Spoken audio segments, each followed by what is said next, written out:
So okay folks, we're a bit further up the management track, right? We've come around the corner. We're looking east up Pretty Valley.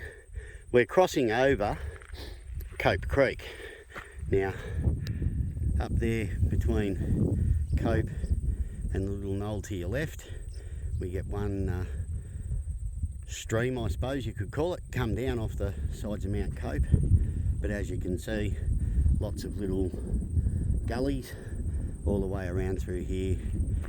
They all feed in now. Right up in the background there, you might see the reflections over the top. There's a bus up there on the Omeo Road. So anyway, we'll come around, and what I wanted to show you is this. If you have a look out there, plumb in the middle right now in that stream is a concrete structure. Now it's a structure that they can board up to hold back the waters. As you can imagine, if they hold back the waters, it makes all of the plain out behind it very, very damp, very, very boggy. So we'll come down here. This is where the main body of the stream actually comes underneath this man-made road. You can see some big concrete pipes there where the water flows underneath. But just have a look how crystal clear that water is. Yes, we have some big rains up here. You may remember probably a month and a half ago now, I was up here. 58 mil fell in the 5 hours I was on the tops. They had over 100 mil that day. So you do get some natural erosion come down, hits bends like this, builds up little sandbanks. It's got nothing to do with the Brumbies, people. Absolutely nothing to do with the Brumbies whatsoever. Because as I say, there's none over in this part of the High Plains. And with the numbers being the size they are, even if they were over here, they're walking through on all of this lush grass and not doing much damage at all. But again, just the hypocrisy, you know, crystal clear waters right up here in the head of our streams, the headwaters.